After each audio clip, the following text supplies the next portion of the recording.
So Metro insulation, people always ask where I get my bats of insulation. I just have Metro come and do it. So there you go, if you want to give them a call.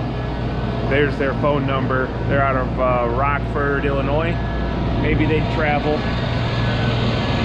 But we got the blow machine out, and this is all certainteed fiberglass. And the machine here,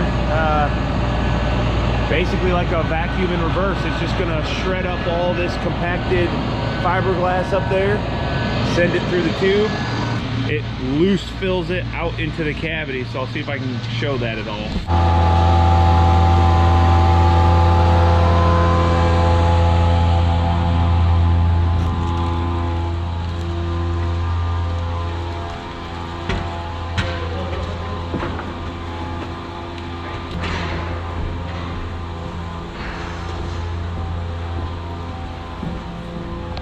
Well, I'm out here on a Saturday morning, and Cole came with me. My son, he's around here somewhere. I think he's peeling off window stickers. So my insulator just showed up today, and they're gonna finally do the R38 fiberglass blown in the attic space. And I know that's one of the biggest questions I always get is, what are you guys doing up in the attic? How are you insulating? Because I've seen all this other work done, and I never see insulation go up in the ceiling. So I'll try to show you. It's super dark up there. I do got a little headlamp the insulator let me borrow, so I'll try to go up there and show you how they do it. All right, you can see the product is now flowing. I think you can probably see that through the pipe. And let's go ahead, go up into this space.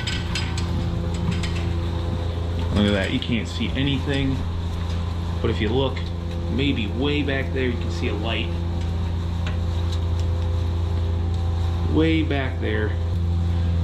Okay, I'm gonna turn my light off so I can concentrate on getting all the way over there, and then I'll show you how it works.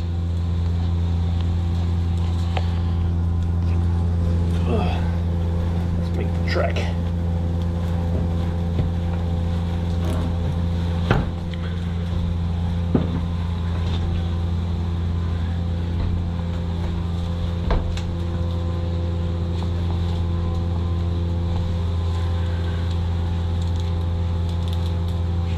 Hard to do with one hand.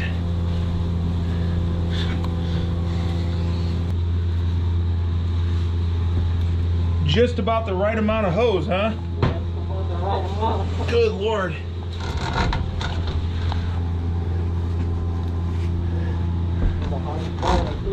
What's that?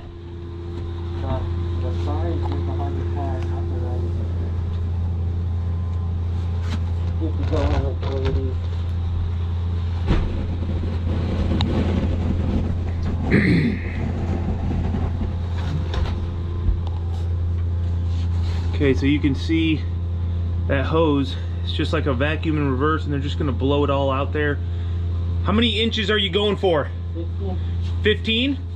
16 inches, and that's gonna give us an R38. You can see over here, that's all blown in. And I'm not gonna hang out here. You can see this bay here, there's nothing done. And then over here, and they'll get this all looking nice. And I'm gonna go ahead and let them do their thing, and then we'll come back up here when it's done, and I'll show you what it looks like all done. You need anything else, man? Or are you good? No, I'm good, thank you. Alrighty. I gotta make my trek back down. Okay, let's see if I can do this. It's a little tricky.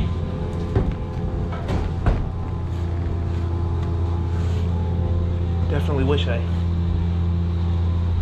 would have stretched first.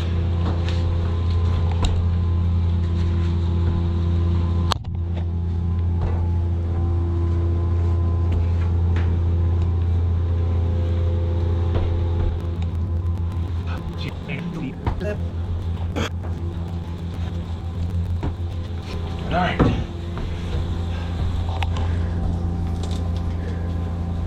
Long trek back, and I'm not going to say that I'm sorry that it's over.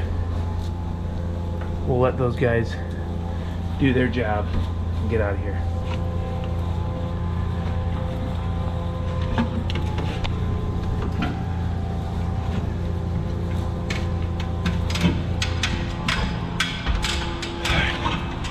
I did it.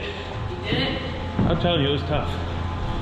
Whew. All right, let me show you real quick before we get out of here. I'm just gonna show you what the how the machine works.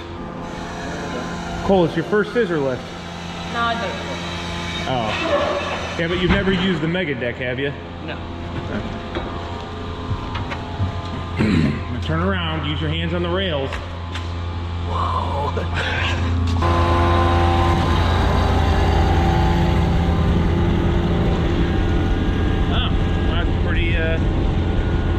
Pretty much what I figured. How many bags can you fit in there at once?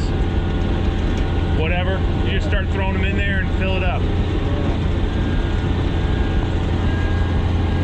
Nice. All right, man. All right, well, fiberglass insulation in the attic space is about as, I don't know, as boring as it gets, but it's just one of those things that you guys have constantly asked me about. I don't know why. I mean, obviously people, if they don't know, they don't know, but the assumption always is that we insulate our walls, but we never insulate our ceilings, and that's just because I don't do that work, so I don't usually record it, and I'm not usually on site when they are doing it. It just happened to be Saturday when these guys showed up.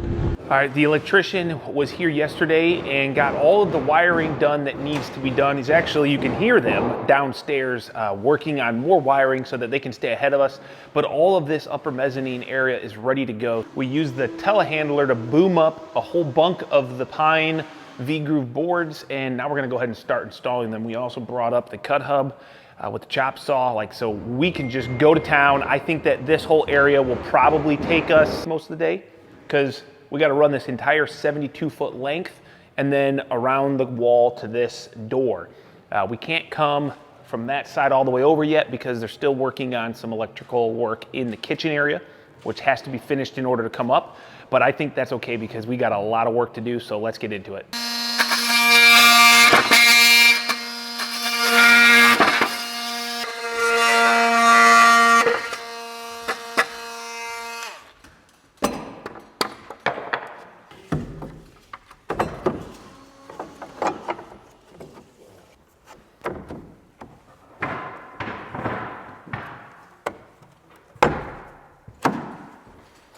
Perfect.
So one thing that we like to do is you can see the green laser.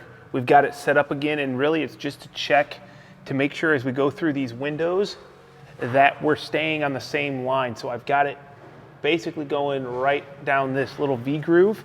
And since I don't have this up yet, I'm not gonna waste batteries. I'm just gonna go ahead and make a little tick mark on the edge of the window so that I know, and then I can do one on each of these windows, just as checks to make sure that we're running, you know, level across all these different window openings.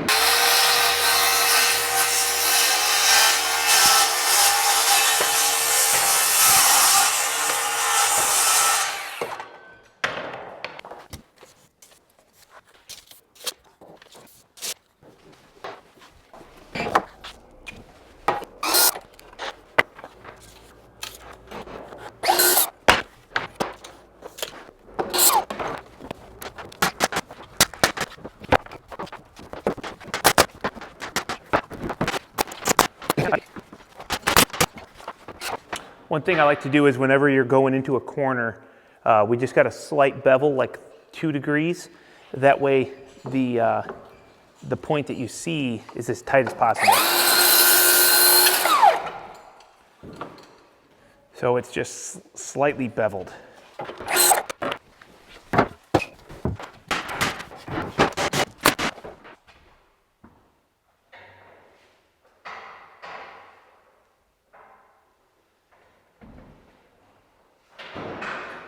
We have been putting wood down for the last 4 days, but I think we've actually gotten quite a bit done. I mean, when you look back behind me, the main section of this room, I mean, this big area upstairs, the big main living room, I guess you could call it, is almost done. I mean, I've got a little bit of gable work to do here on this end underneath our attic access.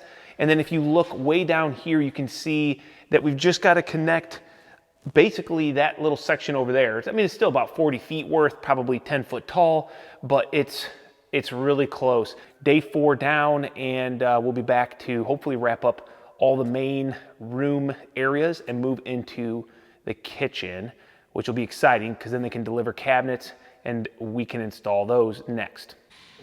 So we did have a lot of questions about how this was going to finish off up top, where the wood was going to die into the steel on the ceiling, and obviously there's those ribs, and we were hoping that it was going to look good, but once we got close we realized that up here you're still going to look in there and see that. So what we've opted for is, you'll see here we've got a piece of J channel. We're just fishing it in. Kind of a pain to have to do it after the fact, but I think it'll make finishing off this top row a lot nicer. So just as a test here, I ripped a board with a 2/12 pitch on it. And I'm hoping, that's what I'm hoping, that I'll just be able to snap it in like that. I'll have to face nail it, but that'll give us a nice clean edge. I can live with that. Okay, cool. There we go. That's gonna work, Greg.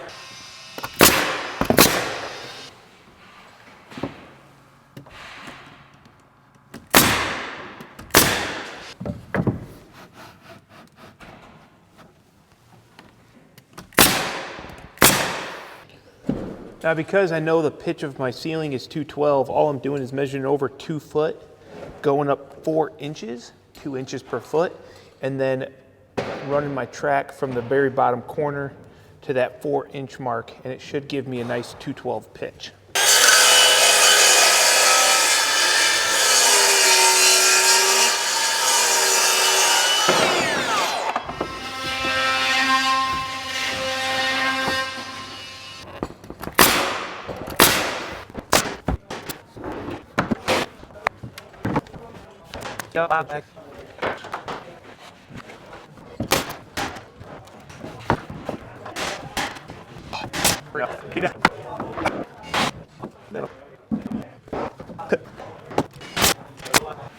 So I think what I'm gonna do, Greg, I'm gonna imagine that this piece is already installed.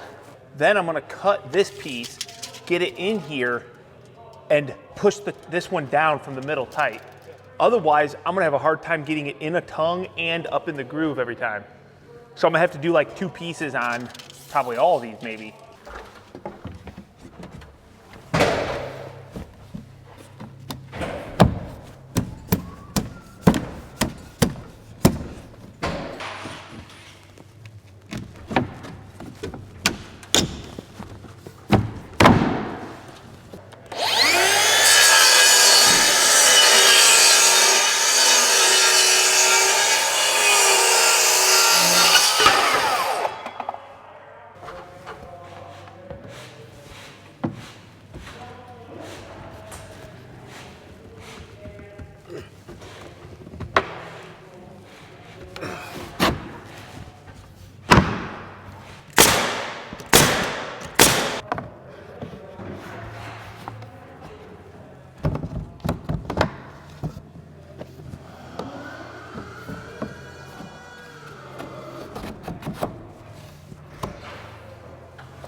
Greg, you'd have to ask yourself if this board grew here or not.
Pretty exciting. We just got all that tongue and groove up except for the last row. I got to go down and rip that on the table saw, get that installed, and then we're completely done up here, minus obviously the floor and trim, but I'll be happy to not have to cut any more V-groove up here and install it.